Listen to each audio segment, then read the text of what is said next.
For part 1, you'll be finding the density of an unknown liquid. Last week's lab, you found the density of a liquid, and you know you need both the mass and the volume.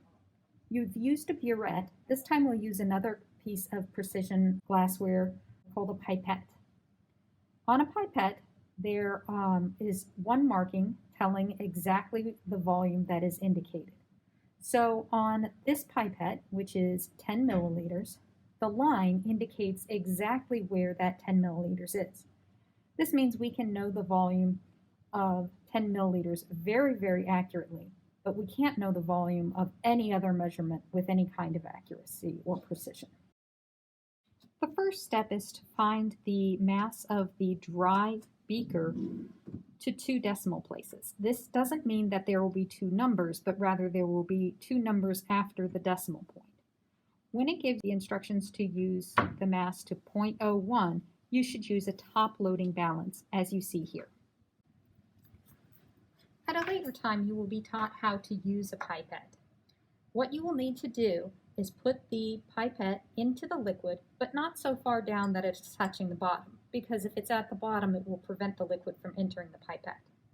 Squeeze the pipette bulb, put it on top of the pipette, and draw the liquid up.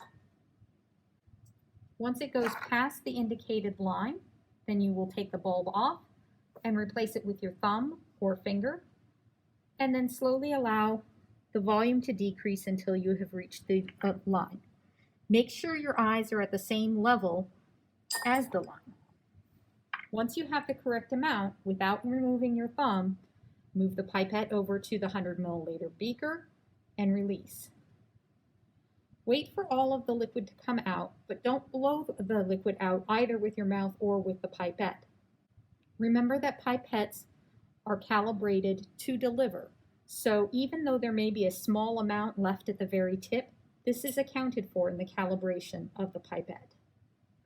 Finally, the beaker is weighed once again on the top loading balance. This procedure is repeated for a second unknown liquid. You're given data for 2 different unknown liquids and assume that in both cases proper procedures and dry equipment was used. In part 2, you will be trying to find the density of a solid with regular dimensions. We're going to use something that is called a cube, but we're not going to assume that it is actually identical in its measurements from the length, the width, and the height.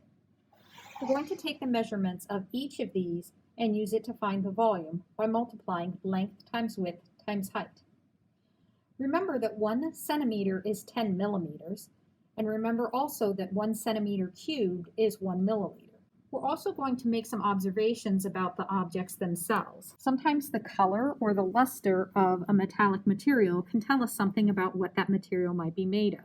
For example, you might be familiar with this color with pennies and assume that it is copper.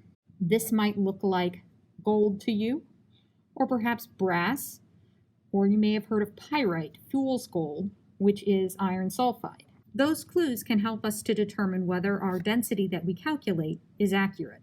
For the mass portion of this, we will simply put the object on a balance to determine what the mass is. For the dimensions of the cube, we could use a ruler to tell us how many millimeters the object is, but it does leave us very susceptible to parallax. Just moving the camera slightly, you can see that the apparent dimension changes a little bit. So instead, we will use a tool called a caliper, which gives us both more precision and more accuracy because it eliminates the parallax error. In part 3, you'll be finding the density of an irregular shaped object. While we can measure the dimensions of a solid that is a cube fairly readily, sometimes the shape does not lend itself to finding the volume easily. We'll be using a method called displacement in order to determine the volume. In this case, we're going to start with a graduated cylinder that is about half full of water and record the initial volume. Make sure that you are at eye level when you record the volume so that you do not get error from parallax. In the experiment online, each time one of the objects is added, the volume is recorded. So we started with about 15 milliliters. We would write that down with an extra decimal place. And then we would need to know the mass of the graduated cylinder with the liquid. The mass of the graduated cylinder with the water in it is measured both before and after the marbles are added, so that we can find the mass of each individual marble. In the data that you were given, once the mass and the volume of the water by itself is determined, a marble is added, and then the new volume is recorded. After this volume is recorded, again the mass is taken.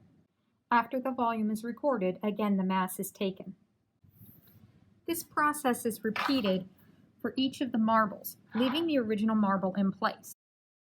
It is best to tilt the graduated cylinder slightly and allow the marble to go down the side to minimize any amount of splashing that might cause water to leave the graduated cylinder. The data you've been given gives you the volume of the water and the mass of the graduated cylinder water and marbles after each individual marble is added.